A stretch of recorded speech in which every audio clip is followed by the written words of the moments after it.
देश भर में लेकर अगर कोई एक व्यक्ति लगातार आगे बढ़ता दिखाई दे रहा था तो वो है स्वामी रामदेव। स्वामी रामदेव इस वक्त हमारे साथ न्यूज नेशन पर मौजूद हैं। स्वामी जी, स्वागत है आपका।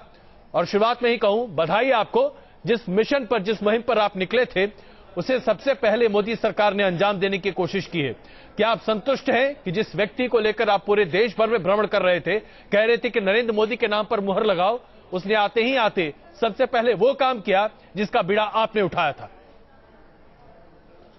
अजय भाई, आपको शुक्रिया बहुत बहुत। मैं एक बात कहूंगा कि चुनाव से पहले देश के करोड़ों लोगों से हमने एक वादा किया कि मोदी जी आते ही सबसे पहले काले धन के ऊपर कार्रवाई करेंगे, और वो उन उम्मीदों पर खरे उतरे हैं और एक इरादे के साथ, एक पॉलिटिकल विल और ऑनेस्टी के साथ काले धन के ऊपर वो कार्रवाई करने के लिए आगे बढ़े हैं। मुझे पूरा विश्वास है कि देश के बाहर जो लाखों करोड़ का काला धन है वो देश में आएगा और इस देश को महंगाई, बेरोजगारी, गरीबी और टैक्स का जो अनावश्यक बोझ है इससे मुक्ति मिलेगी, और देश वो कुछ पाने के लिए जिसके लिए जो है कई दशकों से इंतजार कर रहा था, मुझे लगता है वो पल देखने को मिलेंगे। अभी वक्त तो लगेगा, और बाहर के काले धन के साथ साथ इंटरनल इकोनॉमी भी जो ब्लैक मनी है, हम आदरणीय श्री जेटली जी से भी बात करेंगे। मुझे लगता है कि देश के बाहर और भीतर का काला धन देश को मिलने से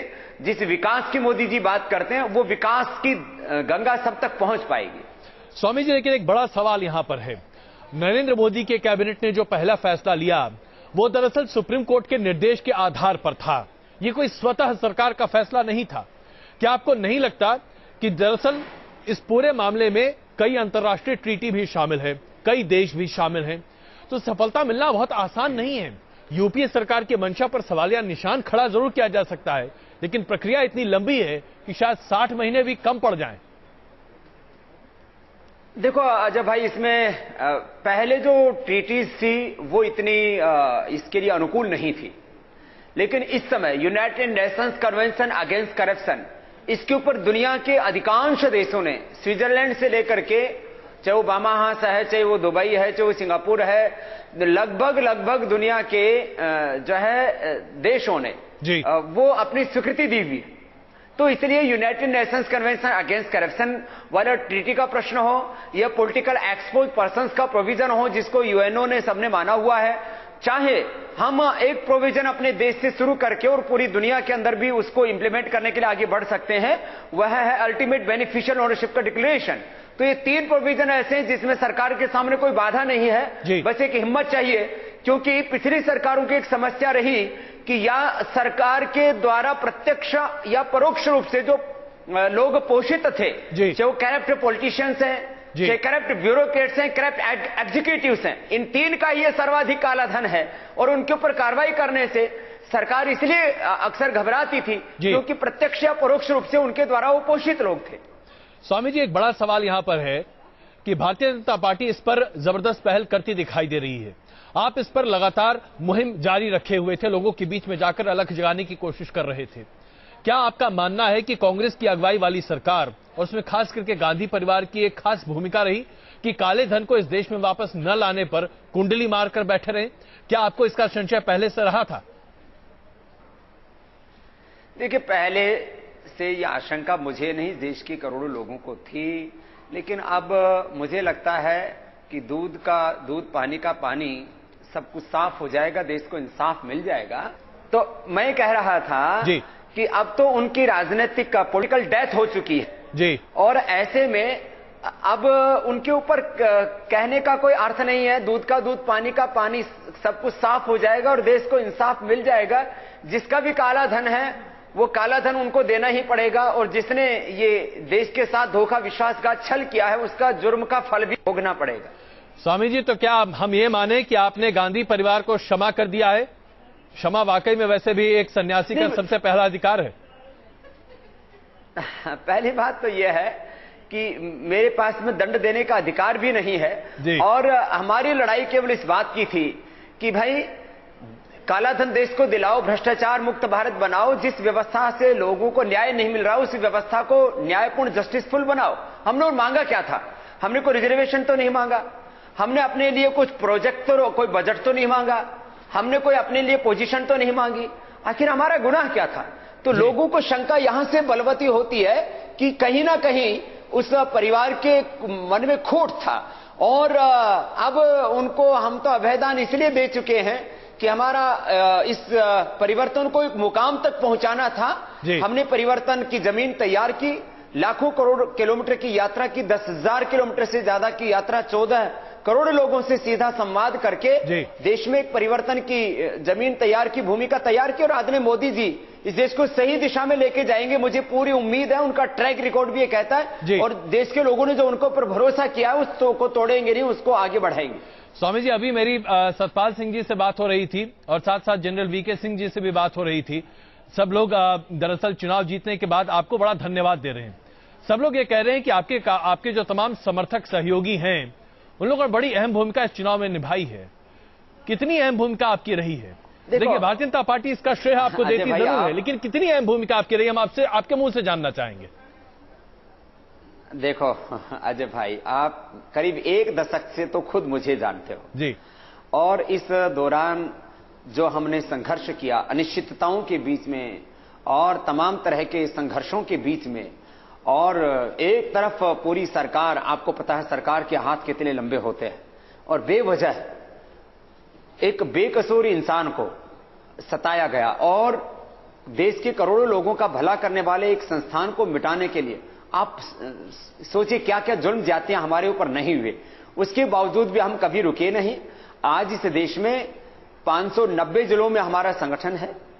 यदि कार्यकर्ताओं की दृष्टि से मैं बात कहूं तो चाहे वो युवा हैं, चाहे महिलाएं हैं, या वो जो है प्रौढ़ कार्यकर्ता हैं, वरिष्ठ हैं, सभी कार्यकर्ता मिलाकर के इस देश में करीब करीब अजय भाई मुझे लगता है कि वो संख्या लाखों में है। सिंपल सर्वे में करीब 25% पूरे देश के लोगों ने, चाहे वो किसी भी कास्ट और कम्युनिटी के थे, उन सब ने, चाहे वो मिडिल क्लास हिंदू थे, अपर क्लास हिंदू थे, चाहे वो उसमें जो है बैकवर्ड थे, पिछड़ा वर्ग के थे, हर वर्ग जाति मजहब के करीब 25% लोगों ने कहा कि बाबा जी आप काले धन, भ्रष्टाचार और व्यवस्था परिवर्तन के जिन मुद्दों को लेकर के आगे बढ़े, उसके लिए यदि आप अलग से पार्टी भी बनाते हैं तो हम आपको वोट देने के लिए तैयार हैं। 25% लोग।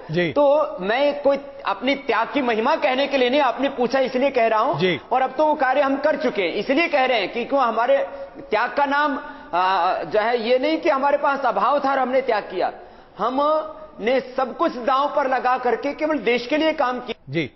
तो ये अब हमने परिवर्तन की यात्रा की तो उसमें प्रश्न चिन्ह, अब परिवर्तन पूरा हो चुका तो भी प्रश्न चिन्ह। बोले बाबा मोदी से नाराज हो गए, किस बात की नाराजगी भाई? मोदी जी हमारे, उनका पूरा मंत्रिमंडल हमारा, जिस विचार सिद्धांत और नीतियों की बात हम करते हैं उनसे वो बहुत करीब हैं। तो अब इसमें नाराजगी का प्रश्न कहां आता है? नाराजगी की बात इसलिए निकल कर आ रही है क्योंकि देखिए जो शपथ ग्रहण समारोह था उसमें पहली पंक्ति में बहुत सारे धर्मगुरु वहां पर बैठे हुए थे, और एक ऐसा व्यक्ति जिसने घूम घूम कर भारतीय जनता पार्टी का नाम ऊंचा करने की कोशिश की, जो ये कहता रहा कि मेरी गारंटी है आप नरेंद्र मोदी को वोट दो, वो व्यक्ति शपथ ग्रहण समारोह में नहीं दिखाई दिया। आपकी कमी वहां पर दिखी हम सब लोगों को, इसलिए सवाल आज आपके सामने है, आप शपथ ग्रहण समारोह में क्यों नहीं आए? अजय भाई देखो पहली बात तो श्रद्धेय आचार्य बालकृष्ण जी वहां पर थे जी, संगठन के 50 से अधिक प्रतिनिधि वहां पर थे, और पूरे सम्मान के साथ आदरणीय मोदी जी ने आमंत्रित किया, आपने खुद ओरिजिनल सिग्नेचर करके, और फिर खुद आदरणीय मोदी जी, राजनाथ जी, गडकरी जी, जेटली जी, रामलाल जी, सब ने बड़े श्रद्धा पूर्वक पूरे कृतज्ञता के साथ आमंत्रित किया। तो यह प्रश्न ही नहीं होता ना आने का, लेकिन उसमें हम 2 संदेश देना चाहते थे। एक, हम गैर राजनीतिक थे, हैं और आगे भी गैर राजनीतिक रहेंगे, लेकिन राष्ट्र हित में नीतियां बने, इसलिए योग के साथ मोदी जी का सहयोग करेंगे कि दिव्य भव्य आध्यात्मिक आर्थिक शक्ति संपन्न परम वैभवशाली देश बने। तो हमारा क्षेत्र दिव्य भारत बनाने का, आध्यात्मिक भारत बनाने का, चरित्र निर्माण का है। समाज और सरकार दोनों मिलकर के देश बनाते हैं, तो उस क्षेत्र में हम काम करेंगे। दूसरा हम इसमें संदेश ये देना चाहते थे कि बहुत से लोग विजय के बाद कि बाबा जो है हमको कोई मंत्री पद दिला देंगे, या बाबा हमको कहीं कोई कैबिनेट सचिव बना देंगे। तो हमने अपने आप को इस पूरी राजनीतिक प्रक्रिया से इसलिए रखा क्योंकि मोदी जी को हम किसी भी जो है अनावश्यक गैर वाजिब हस्तक्षेप से दूर रखना, अपने आप को दूर रख करके मोदी जी को जो पूरी आजादी के साथ पूरी स्वाधीनता के साथ वो इस अपने जो है देश के लिए जो उन्होंने वादे किए उनको पूरा करने के लिए आगे बढ़े, इसलिए हमने ये कार्य किया और इसमें किसी भी तरह की दूसरी मंशा का प्रश्न ही नहीं है। यही सवाल मैं आपसे पूछना चाहता था। बहुत सारे लोगों का यह मानना रहा कि अगर हम टिकट वितरण की भी बात करें तो वहां आपका दखल रहा, हालांकि आपने इससे हमेशा इनकार किया। यहां तक लोग कहते रहे कि बहुत सारे वरिष्ठ अधिकारी आपके पास पहुंचकर आपसे सिफारिश की कोशिश करते रहे हैं। तो क्या आपको लगता है कि आपके शपथ ग्रहण समारोह में न जाने मात्र से लोग इस तरह की सिफारिशों से बाज आ जाएंगे? लोग तो आप तक पहुंचेंगे ही। भाई, आपने एक तरह से अध्यात्म का काम तो किया, लेकिन मोदी जी के रास्ते को प्रशस्त भी किया, तो लोग तो पहुंचेंगे ही। नहीं तो जो लोग पहुंचेंगे, एक सीधी सी बात है, देखिए लोगों की अपेक्षाओं को हम कुचल तो नहीं सकते। मैं मानता हूं कि जनभावनाएं होती हैं जी। और खास करके मुद्दों और नीतियों के संदर्भ में भ्रष्टाचार, कालाधन, व्यवस्था परिवर्तन, भाषा स्वदेशी के मुद्दे पर, गो के मुद्दे पर, गो माता, गंगा माता, भारत माता, मातृभूमि, वेद माता, हमारी जो परंपराएं हैं वो उन सब पर चारों ओर से प्रहार हो रहा था। तो मुद्दों को लेकर के हम पर लोग पहुंचेंगे तो हम मोदी जी के सामने उन बातों को रखेंगे और मोदी जी उन मुद्दों को समय तो लगेगा। बात यहाँ मुद्दों की नहीं है, क्षमा कीजिएगा मैं आपको बीच में रोक रहा हूं। बात यहाँ मुद्दों की नहीं है, बात यहाँ सिफारिश की है, क्योंकि लोग जानते हैं कि आपकी बात को नरेंद्र मोदी को टाल पाना बड़ा आसान नहीं है। आप अगर किसी के लिए कुछ कहेंगे तो मोदी जी कम से कम 2 बार तो विचार करेंगे। देखिए अजय भाई, एक बात को आप पूरी तरह से गांठ बांध लीजिए और मैं न्यूज नेशन के माध्यम से पूरे नेशन को भी इस बात को कहना चाहता हूं कि बाबा रामदेव कभी भी किसी की नौकरी के लिए सिफारिश नहीं करेगा, किसी के ट्रांसफर के लिए सिफारिश नहीं करेगा, किसी को कोई पोजीशन दिलाने के लिए सिफारिश नहीं करेगा। मेरा मुद्दा केवल देश है, मेरा मुद्दा केवल सत्ता में सत्य शुभ का आधान और इस देश को न्याय दिलाना है। इसलिए इसके अलावा हम किसी भी तरह के ये लाइजनिंग के कामों में नहीं फंसेंगे। स्वामी जी, एक फिलहाल अगर देखा जाए तो भारतीय जनता पार्टी के सामने एक बड़ा सवालिया निशान खड़ा होता दिखाई दे रहा है। कुछ ऐसे मुद्दे हैं जो भारतीय जनता पार्टी के निहित मुद्दे थे, जिन्हें आगे बढ़ाने की बात कही जा रही है। हालांकि उन मुद्दों पर अभी चर्चा चल रही है और भारतीय जनता पार्टी अपनी सफाई दे चुकी है, लेकिन एक मसला है राम मंदिर का, जो बार बार सर उठा रहा है और वीएचपी से लेकर बहुत सीधे तौर पर आगे आ रही है कि अब तो कोई भी व्यवधान नहीं है भारतीय जनता पार्टी की अगुवाई की सरकार को, क्योंकि 282 आपके पास बहुमत है और यहां किसी के सहयोग की जरूरत नहीं है। स्वामी रामदेव का इस पर क्या विचार है? क्या राम मंदिर बनाने में मौजूदा सरकार को सक्रिय भूमिका निभानी चाहिए या कोर्ट के आदेश के तहत ही काम करना चाहिए और सब कुछ छोड़ देना चाहिए अन्य संगठनों के ऊपर? सरकार की भूमिका होनी चाहिए या नहीं? आपकी क्या राय है इस पर? देखिए, धारा 370 से लेकर के राम मंदिर और आरक्षण तक के जो बहुत ही गंभीर और संवेदनशील मुद्दे हैं, इन पर मोदी विचार करने में और उनको क्रियान्वित करने में पूरी तरह से सक्षम है, उनमें पूरी स्पष्टता है और जिस मुद्दे को जिस मुकाम तक लेकर के जाना उसके लिए उनमें दृढ़ता है जी। इसलिए मेरी दृष्टि में मैं तो दो इसके पहलू मानता हूं। पहली बात, राम मंदिर से देश का आध्यात्मिक, सांस्कृतिक, धार्मिक और एक ऐतिहासिक मुद्दा है।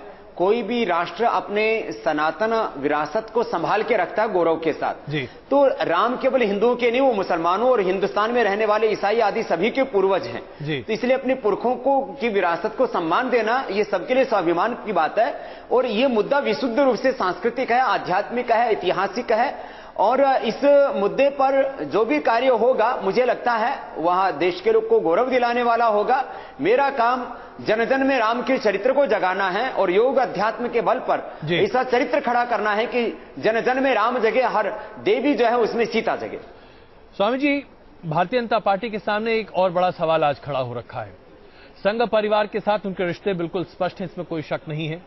माना जा रहा है कि एक नए अध्यक्ष की तलाश भी हो रही है।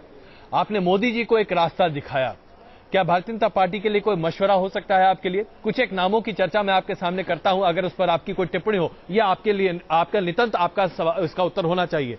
अमित शाह, जेपी नड्डा, ओम माथुर, इस तरह के कई एक नाम है जो फिलहाल चर्चा में है। इनमें से कुछ एक लोग आपको लगते हैं जो कि भारतीय जनता पार्टी को एक अच्छी दिशा दे सकते हैं? देखिए, इस विषय में जो है मैं किसी भी तरह का कोई परामर्श नहीं देना चाहूंगा। यह उनका नितांत निजी विषय है, इसलिए हम ये चाहेंगे कि जो भी धवल चरित्र के लोग हैं, इनमें भी सब बहुत प्रामाणिक लोग हैं, जिसको बीजेपी ये समझते हैं कि यह उनके लिए और इस देश के लिए हितकर होगा, उसको वो अपना अध्यक्ष बनाएं, और जिसको अध्यक्ष बनाएंगे उनके लिए हमारी शुभकामनाएं होंगी। स्वामी जी, एक बड़ा सवाल जो कि एक आम नागरिक के तौर पर मैं आपसे पूछूं, इनमें भी सब बहुत प्रामाणिक लोग हैं, जिसको बीजेपी ये समझते हैं कि यह उनके लिए और इस देश के लिए हितकर होगा, उसको वो अपना अध्यक्ष बनाएं, और जिसको अध्यक्ष बनाएंगे उनके लिए हमारी शुभकामनाएं होंगी। स्वामी जी, एक बड़ा सवाल जो कि एक आम नागरिक के तौर पर मैं आपसे पूछना चाहूंगा। आमतौर पर हम लोग 100 दिन, 200 दिन, 300 दिन के आसपास की बात करते हैं कि भाई 100 दिन दीजिए ये बदल देंगे, 200 दिन दीजिए ये कर देंगे। मोदी सरकार के लिए आपके पास क्या टाइमलाइन है? क्योंकि मोदी जी ने हमेशा कहा मुझे 60 महीने दीजिए, उन्होंने कभी नहीं कहा मुझे 100 दिन दीजिए। तो क्या आप भी मोदी सरकार को 60 महीने देते हैं, या आपको लगता है कि नहीं एक समय सीमा होगी जिसके बाद आपके जैसा शांत चरित्र वाला व्यक्ति भी शायद मोदी जी के कहे भाई देख लो ठीक नहीं चल रहा? वैसे तो आप इतने शालीन भाषा में बोलते हैं अजय भाई, मैंने कहा 1 दशक का आपसे संबंध है, उसमें मैंने कभी भी आपको किसी आक्रामकता के साथ अक्सर जवाब भी नहीं दिया। लेकिन आज मैं इतना ही कहना चाहूंगा, मोदी जी जिस काम को 1 दिन में कर सकते हैं उसको 1 ही दिन में करेंगे जी। जिस काम को करने में 30 दिन लगेंगे उसको 30 दिन में करेंगे, और जिस काम को करने में 60 महीने लगने हैं वो 60 महीने में हो पाएगा। इसलिए कार्य की प्रकृति देखनी पड़ेगी। कुछ बड़े निर्णय हैं, जैसे योग को और अध्यात्म को पाठ्यक्रम का हिस्सा बनाना है, तो वो निर्णय मोदी जी 1 ही दिन में ले लेंगे, लेकिन उसको क्रियान्वित होने में 1-2 साल लगेंगे। भारतीय भाषाओं को अंग्रेजी के कम से कम समानांतर सम्मान दिलाने का प्रश्न है, तो मोदी जी निर्णय तो ले लेंगे 1 दिन में, लेकिन उसको जो है समानांतर रूप से खड़ा करने में 2, 3, 5 साल लगेंगे। तो कुछ निर्णय के तौर पर मोदी जी 1-1 दिन काम करेंगे, और उनको क्रियान्वित होने में 30 दिन भी लगेंगे, 30 महीने भी लगेंगे, 60 महीने भी लगेंगे। स्वामी जी, आपने वाकई में एक धर्म गुरु के तौर पर इसका जवाब दिया है, मैं आपसे इस बात पे आपको दाद देता हूं। लेकिन यह बताइए, गंगा को लेकर पूरे हिंदुस्तान में संवेदनाएं हमेशा बहुत ज्यादा रही हैं कि भाई गंगा के शुद्धिकरण को, उसे साफ करने को लेकर हमेशा आगे बढ़ना चाहिए। मोदी जी ने इस पूरे काम का जिम्मा उमा भारती को दिया है। आपको क्या लगता है, क्या उमा भारती वाकई में इस पूरे काम को तय सीमा के तहत करती हुई दिखाई देंगी? क्या आप लोग सब सहयोग करते हुए इस पूरे मिशन में उनके साथ दिखाई देंगे? देखो अजय भाई, पहली बात तो यह है कि करीब आज से 7-8 साल पहले गंगा का मुद्दा पूरी प्रखरता के साथ हमने ही देश के करीब 600 जिलों में एक साथ उठाया था जी। वो पूरा ऑन रिकॉर्ड है। फिर मैं स्वयं, हमारे श्रद्धेय रमेश भाई ओझा जी, हमारे बड़े भाई के रूप में जिनको मैं मानता हूं, डॉक्टर प्रणव पंड्या जी, हमारे मुनि जी और तमाम और कुछ महापुरुष मेरे साथ दिल्ली गए, और हम प्रधानमंत्री मनमोहन सिंह जी से मिले, और उन्होंने उसको राष्ट्रीय नदी घोषित किया। ये अलग बात है कि बाद में कुछ सरकारी साधु आ गए थे, उनको आगे किया गया और सारा बेड़ा गर्क हो गया। तो राष्ट्रीय नदी घोषित हमने कराया, और गंगा रक्षा मंच एक बहुत प्रामाणिक संगठन बना, उसमें शंकराचार्य जी से लेकर के और देश के तमाम सब आध्यात्मिक साधु संत महात्मा, देश की धर्म सत्ता पूरी तरह से साथ में जुड़ी हुई थी। और उस बाद में हमने देखा कि इसमें कुछ तो गंगा के नाम पर जो जिनका धंधा चलता है, जिनके एनजीओ चलते हैं, और बहुत से लोग जो गंगा के नाम पर राजनीतिक रोटियां सेक करके और अपना भविष्य उसमें देखते हैं, ऐसे लोगों को जब हमने देखा, तब वो गंगा रक्षा मंच, जिसका मैं स्वयं जो है राष्ट्रीय संयोजक था, उस कार्य से मैंने थोड़ा सा अपने आप को अलग कर लिया था। और क्योंकि पूरे देश में ही अलग अलग राजनीति से लेकर के अलग अलग क्षेत्रों में जो अशुचिता आ गई थी, उसको शुचिता में परिणित करने के लिए लग गया था वापस। गंगा के मुद्दे में मैं स्वयं, हमारे लाखों करोड़ों समर्थक और जो भी इस देश में भारतीयता को प्रेम करते हो, सब लोग इसमें सहयोग करेंगे। आदरणीय उमा जी, जिनका मन का संकल्प था, उनको कोई जिसमें बहुत पैसा बजट हो या जिसमें बहुत तरह के अलग तरह के लोगों की धारणाएं होती हैं, वो पोर्टफोलियो उनको मिले, वो नहीं। गंगा जी को उन्होंने श्रद्धापूर्वक जो है इसको अपने मिशन के तौर पर लिया है मंत्रालय को। तो निश्चित रूप से आदरणीय मोदी जी, आदरणीय उमा जी और बीजेपी सब ये चाहते हैं, तो निश्चित रूप से गंगा का काम वह भी परिणाम तक पहुंचेगा और गंगा प्रदूषण से मुक्त होती हुई देखेंगे। स्वामी जी, एक आखिरी सवाल, क्योंकि हमारे पास वक्त बहुत कम है और बात करने के लिए बहुत कुछ बचा है, लेकिन फिर भी एक आखिरी सवाल। बहुत सारे लोग ये मानते हैं कि आप पहुंच जाते हैं वहां पर जहां पर वाकई में सुर्खियां होती हैं। लोग ऐसी बातें आपके बारे में क्यों करते हैं बार बार? क्यों आखिरकार संत समाज भी मानता है कि नहीं, दरअसल आप वहां पर भी एक अपना आधिपत्य जमाना चाहते हैं? लोग आपसे अचानक नाराज क्यों हो जाते हैं स्वामी जी? ये देखो भाई, अब प्रधानमंत्री का शपथ ग्रहण समारोह पूरी दुनिया में टेलीकास्ट हो रहा था। मैं तो सुर्खियां बटोरने के लिए नहीं पहुंचा जी। मैं चाहता तो आदरणीय मोदी जी से कुछ मंत्रालयों के लिए बोलता, तो मेरी बात को नकारते नहीं कि मैंने ये पोर्टफोलियो इनको दिलाए, ये मंत्री बनवाए जी। मैं चाहता तो फिर मैं जाहिर तौर पर बहुत से और काम कर सकता था। मैं तो चाहता तो स्वयं राजनीतिक पार्टी बना सकता था, बिल्कुल, और कम से कम 50 से 100 सांसद संसद में भिजवा सकता था जी। लेकिन कुछ चाह के लिए नहीं, केवल भगवान के लिए, सत्य के लिए, धर्म और न्याय के लिए, 125 करोड़ लोगों की भलाई के लिए हमने ये काम हाथ में लिया। और भाई मैं काम करता हूं और उससे कहीं सुर्खियां मिल जाती है, इसमें मैं क्या करूं? मुझे छपास और दिखास की बीमारी अजय भाई नहीं है, लेकिन मैं अपना काम करने में भरोसा रखता हूं। अभी भी 16 मई को जब काम पूरा हो गया, 18 मई को संकल्प पूर्ति महोत्सव करके मैं हरिद्वार आ गया और अपने कार्य में लगा हुआ हूं। अब इस कार्य से यदि देश के लोग मेरा सम्मान करते हैं तो भाई जो है अपमान तो किसी को चाहिए नहीं। स्वामी जी, न्यूज नेशन से बात करने के लिए बहुत धन्यवाद। बहुत कुछ बाकी है, एक बार फिर आपसे गुजारिश करेंगे कि दोबारा हम फिर मिलें, फिर बातचीत होगी। न्यूज नेशन पर समय देने के लिए बहुत धन्यवाद स्वामी जी। प्रणाम।